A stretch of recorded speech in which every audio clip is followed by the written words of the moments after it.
जय जय श्री सीताराम, जय बालाजी महाराज। प्रेम से बोलो सियावर रामचंद्र की जय। प्यारे भक्तों, यदि आपके कार्य बढ़ती शत्रुता के चलते बनते बनते बिगड़ जाते हैं, शत्रु हाथ धोकर आपके पीछे पड़ा हुआ है, तो आज हम आपके लिए हनुमान जी महाराज का एक ऐसा शत्रु नाशक हनुमान मंत्र लेकर आए हैं, जिसको अगर आपने रोज 108 बार जाप कर लिया या फिर अपने मोबाइल पर 108 बार सुन भी लिया तो बहुत ही जल्द आपका बड़े से बड़ा शत्रु भी घुटने टेक देगा। जैसा कि आपको बता दे कि शत्रु कई तरह के हो सकते हैं, लेकिन आज हम आपको जो यह शत्रु समन का मंत्र बताने जा रहे हैं, इसका जाप करके या सुन करके आप आसानी से शत्रु पर विजय प्राप्त कर सकते हैं। किसी भी शत्रु का प्रभाव कम करने के लिए या समाप्त करने के लिए शत्रु समन का प्रयोग और शत्रु विनाशक मंत्र का प्रयोग करने पर बहुत ही अच्छा रिजल्ट मिलता है। अपने शत्रु पर विजय प्राप्त करने के लिए या शत्रुता को मित्रता में बदलने के लिए आप इस शत्रु नाशक मंत्र का जाप अवश्य करें। अगर आप जाप करने में असमर्थ हैं, आपके पास समय की कमी है, तो आप दिन में थोड़ा सा वक्त निकालकर इसे अपने मोबाइल पर 108 बार सुनकर भी इसका लाभ उठा सकते हैं। और एक बात हमेशा याद रखना, कभी भी जानबूझकर इस मंत्र को बीच में ना छोड़े। जब भी सुन तो कम से कम 108 बार अवश्य सुने। 108 बार से एक बार भी इस मंत्र को कम ना सुने, नहीं तो इसका लाभ नहीं मिलेगा। तो आइए इस मंत्र को अपने मोबाइल पर पूरे ध्यान से 108 बार सुनते हैं, लेकिन उससे पहले वीडियो को दिल से एक लाइक और चैनल को सब्सक्राइब करना बिल्कुल ना भूले। प्यारे भक्तों, मंत्र है ओम आंजनेयाय विद्महे वायुपुत्राय धीमहि तन्नो हनुमति प्रचोदयात्। ओम आंजनेयाय विद्महे वायुपुत्राय धीमहि तन्नो हनुमति प्रचोदयात्। ओम आंजनेयाय विद्महे वायुपुत्राय धीमहि तन्नो हनुमति प्रचोदयात्। ओम आंजनेयाय विद्महे वायुपुत्राय धीमहि तन्नो हनुमति प्रचोदयात्। ओम आंजनेयाय विद्महे वायुपुत्राय धीमहि तन्नो हनुमति प्रचोदयात्। ओम आंजनेयाय विद्महे वायुपुत्राय धीमहि तन्नो हनुमति प्रचोदयात्। ओम आंजनेयाय विद्महे वायुपुत्राय धीमहि तन्नो हनुमति प्रचोदयात्। ओम आंजनेयाय विद्महे वायुपुत्राय धीमहि तन्नो हनुमति प्रचोदयात्।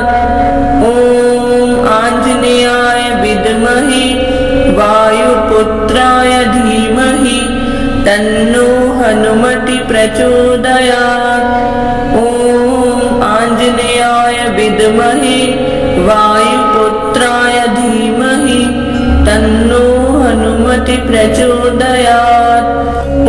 ओम आंजनेयाय विद्महे वायुपुत्राय धीमहि तन्नो हनुमति प्रचोदयात्। ओम आंजनेयाय विद्महे वायुपुत्राय धीमहि तन्नो हनुमति प्रचोदयात्। ओम आंजनेयाय विद्महे वायुपुत्राय धीमहि तन्नो हनुमति प्रचोदयात्। ओम आंजनेयाय विद्महे वायुपुत्राय धीमहि तन्नो हनुमति प्रचोदयात्। ओम आंजनेयाय विद्महे वायुपुत्राय धीमहि तन्नो हनुमति हनुमति प्रचोदयात्। ॐ आञ्जनेयाय विद्महे वायुपुत्राय धीमहि तन्नो हनुमति प्रचोदयात्। ॐ आञ्जनेयाय विद्महे वायुपुत्राय धीमहि तन्नो हनुमति प्रचोदयात्। ॐ आञ्जनेयाय विद्महे वायुपुत्राय धीमहि तन्नो हनुमति प्रचोदयात्। ॐ आञ्जनेयाय विद्महे वायुपुत्राय धीमहि तन्नो हनुमति प्रचोदयात्।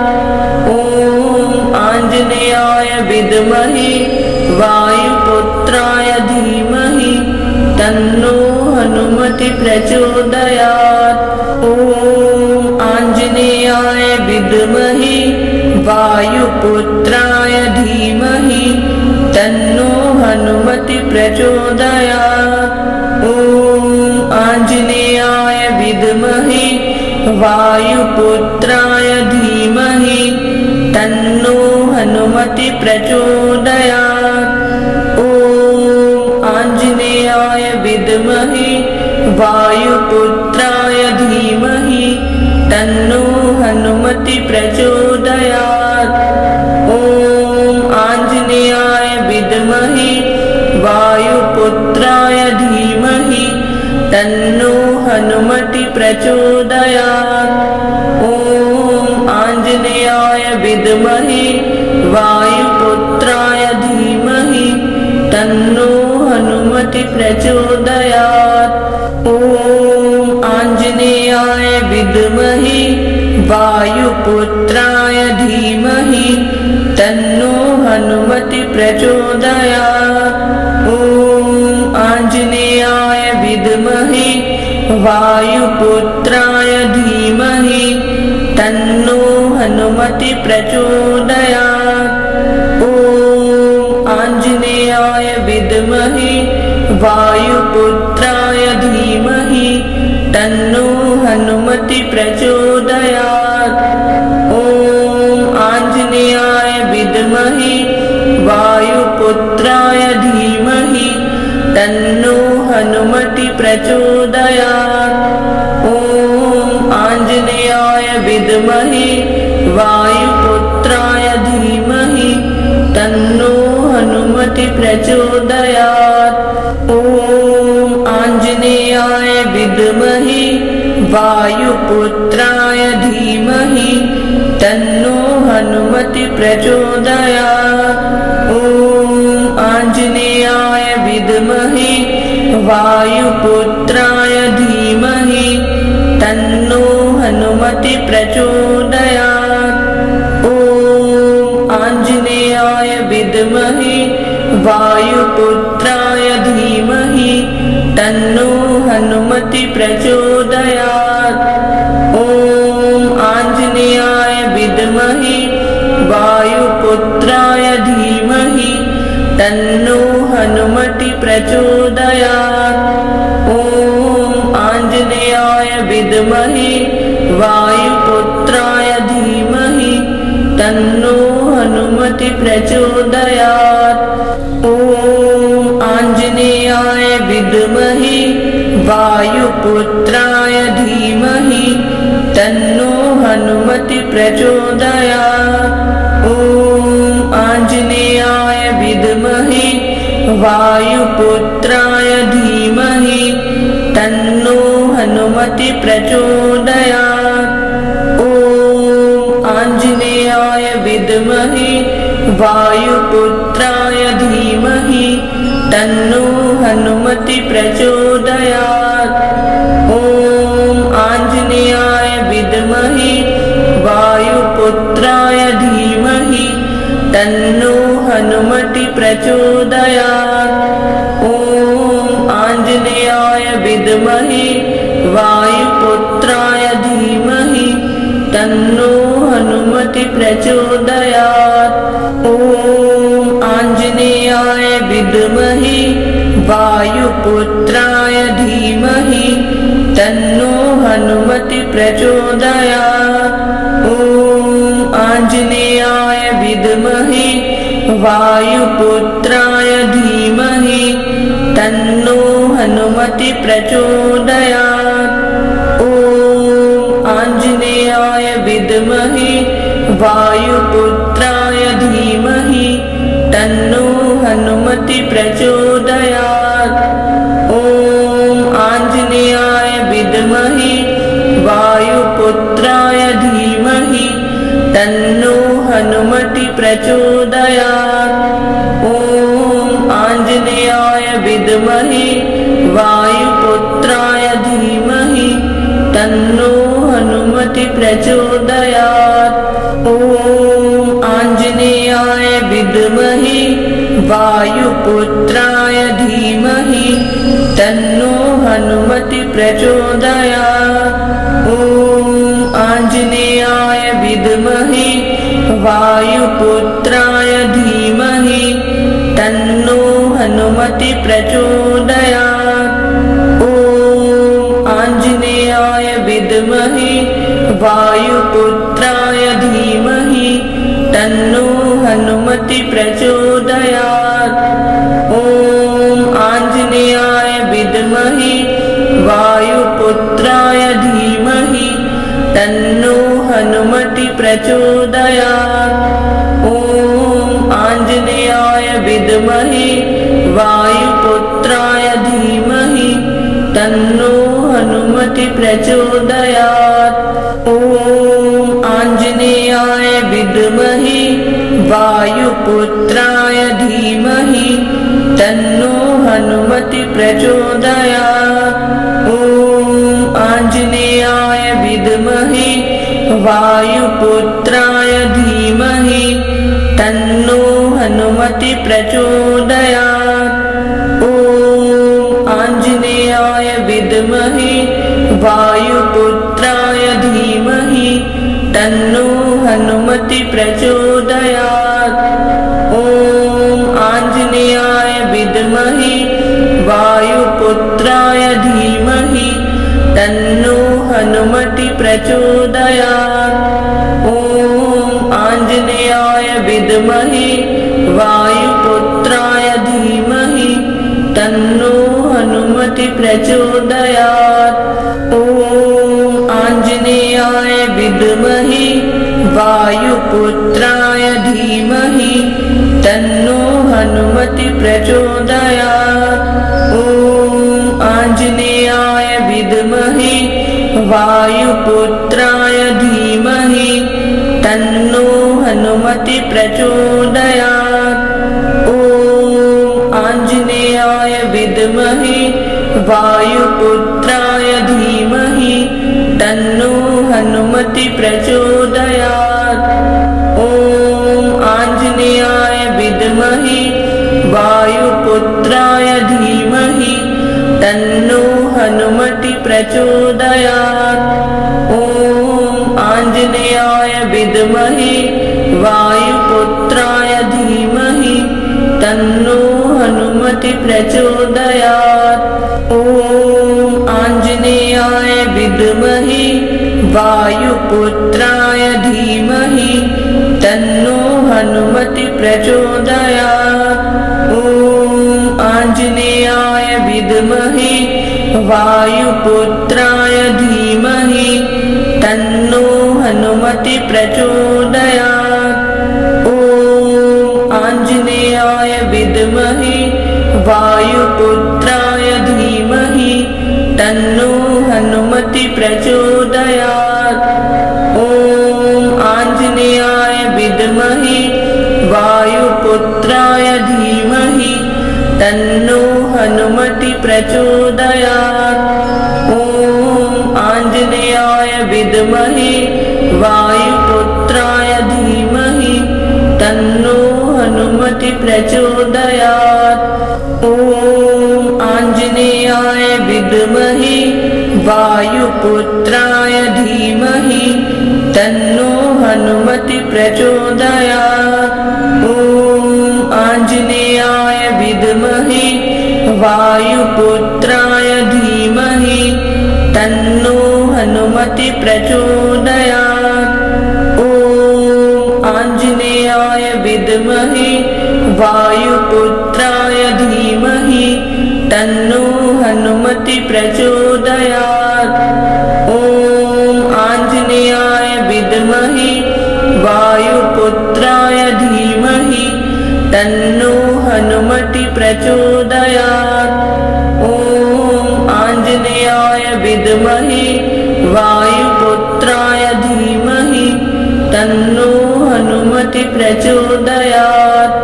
ॐ आञ्जनेयाय विद्महे वायुपुत्राय धीमहि तन्नो हनुमति प्रचोदयात्।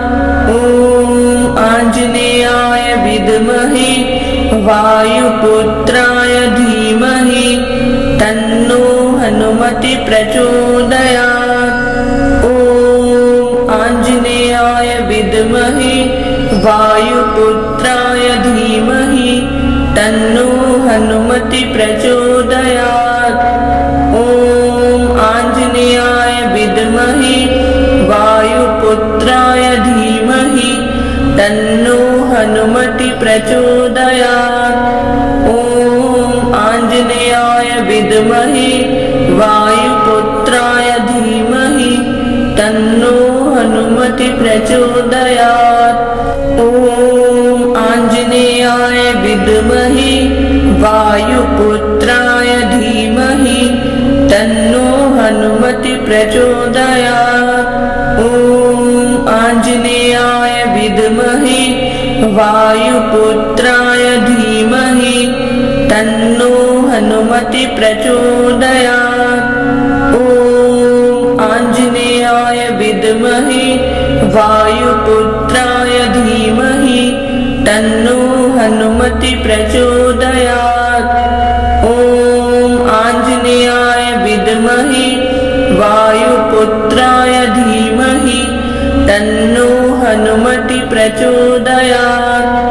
ॐ आञ्जनेयाय विद्महे वायुपुत्राय धीमहि तन्नो हनुमति प्रचोदयात्।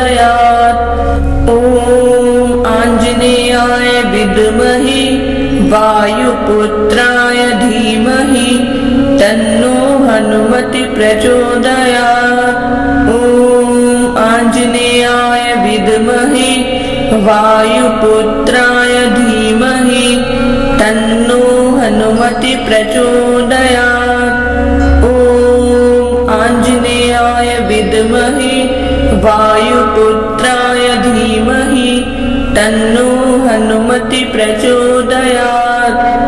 ॐ आञ्जनेयाय विद्महे वायुपुत्राय धीमहि तन्नो हनुमति प्रचोदयात्। ॐ आञ्जनेयाय विद्महे वायुपुत्राय धीमहि तन्नो हनुमति प्रचोदयात्। ॐ आञ्जनेयाय विद्महे वायुपुत्राय धीमहि तन्नो हनुमति प्रचोदयात्। ॐ आञ्जनेयाय विद्महे वायुपुत्राय धीमहि तन्नो हनुमति प्रचोदयात्। ॐ आञ्जनेयाय विद्महे वायुपुत्राय धीमहि तन्नो हनुमति प्रचोदयात्। ॐ आञ्जनेयाय विद्महे वायुपुत्राय धीमहि तन्नो हनुमति प्रचोदयात्। ॐ आञ्जनेयाय विद्महे वायुपुत्राय धीमहि तन्नो हनुमति प्रचोदयात्। ॐ आञ्जनेयाय विद्महे वायुपुत्राय धीमहि तन्नो हनुमति प्रचोदयात्। ॐ आञ्जनेयाय विद्महे वायुपुत्राय धीमहि तन्नो हनुमति प्रचोदयात्। ॐ आञ्जनेयाय विद्महे वायुपुत्राय धीमहि तन्नो हनुमति प्रचोदयात्। ॐ आञ्जनेयाय विद्महे वायुपुत्राय धीमहि तन्नो हनुमति प्रचोदयात्। ॐ आञ्जनेयाय विद्महे वायुपुत्राय धीमहि तन्नो हनुमति प्रचोदयात्। ॐ आञ्जनेयाय विद्महे वायुपुत्राय धीमहि तन्नो हनुमति प्रचोदयात्। ॐ आञ्जनेयाय विद्महे वायुपुत्राय धीमहि तन्नो हनुमति प्रचोदयात्। ॐ आञ्जनेयाय विद्महे वायुपुत्राय धीमहि तन्नो हनुमति प्रचोदयात्। ॐ आञ्जनेयाय विद्महे वायुपुत्राय धीमहि तन्नो हनुमति प्रचोदयात्। ॐ आञ्जनेयाय विद्महे वायुपुत्राय धीमहि तन्नो हनुमति प्रचोदयात्। ॐ आञ्जनेयाय विद्महे वायुपुत्राय धीमहि तन्नो हनुमति प्रचोदयात्। ॐ आञ्जनेयाय विद्महे वायुपुत्राय धीमहि तन्नो हनुमति प्रचोदयात्। ॐ आञ्जनेयाय विद्महे वायुपुत्राय धीमहि तन्नो हनुमति प्रचोदयात्। ॐ आञ्जनेयाय विद्महे वायुपुत्राय धीमहि तन्नो हनुमति प्रचोदयात्। ॐ आञ्जनेयाय विद्महे वायुपुत्राय धीमहि तन्नो हनुमति प्रचोदयात्। ॐ आञ्जनेयाय विद्महे वायुपुत्राय धीमहि तन्नो हनुमति प्रचोदयात्। ॐ आञ्जनेयाय विद्महे वायुपुत्राय धीमहि तन्नो हनुमति प्रचोदयात्। ॐ आञ्जनेयाय विद्महे वायुपुत्राय धीमहि तन्नो हनुमति प्रचोदयात्।